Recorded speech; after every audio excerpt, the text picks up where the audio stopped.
We're here to test the new Audi Q8 e-tron edition Dakar, and that name hints at why Audi is doing this car. It is of course celebrating its entry in the Dakar Rally, and right now it has the RSQ e-tron in the rally.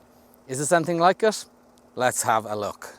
Though this is based on the 55 model, the best-selling version of the Q8 e-tron, there's quite a few bits and pieces to make it a bit more special. It's very obvious that it's got these special grabber tyres and they're seriously off-road biased rubber.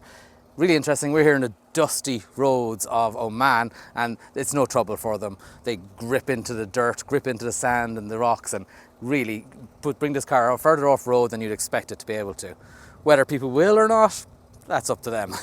This car actually still has the air suspension, so though it has been changed, it now has 65 millimeters extra ground clearance than the standard car, and that gives you, a lot more flexibility when you're going off-road, a lot more flexibility in terms of getting over bumps and rocks and things. Again, will users that buy this car use it like that? We're not so sure. This particular version that we're driving is one of the special editions. There's only 99 of them will get this wrap that makes it look a bit like the car competing at the Dakar.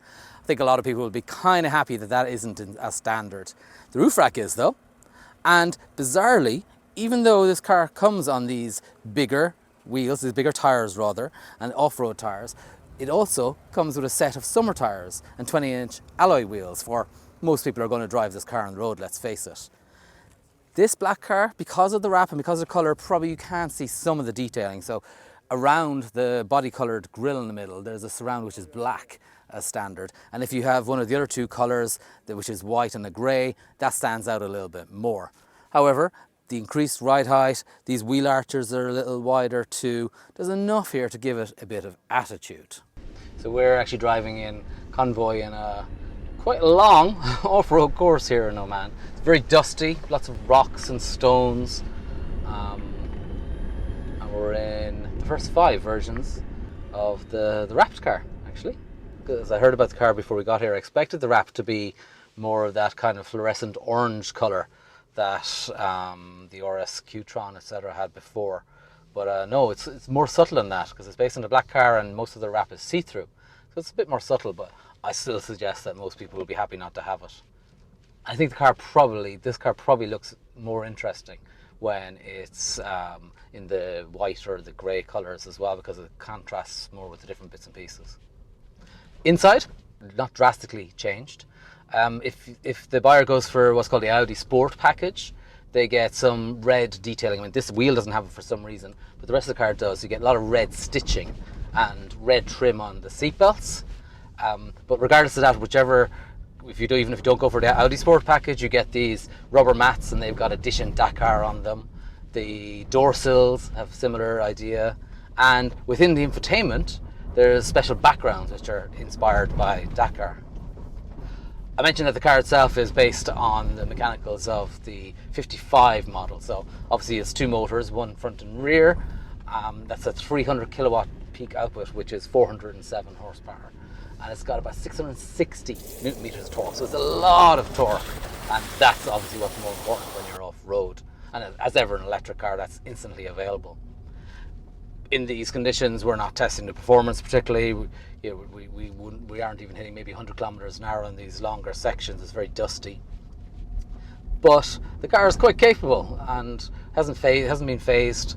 There's been a few steeper inclines and declines, and in the off-road mode it has got hill descent actually, and that's built into it, and that's always useful for such off-roading.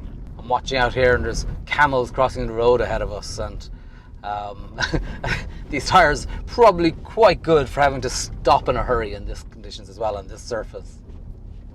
I mentioned the ride height before, and obviously ride height or ground clearance is probably one of the biggest limitations to going off-road for a lot of vehicles, even so-called SUVs. So this one, with the air suspension at its highest, it's 65 millimeters higher than the standard road car, and that's quite significant actually. Increases its ability, as I said.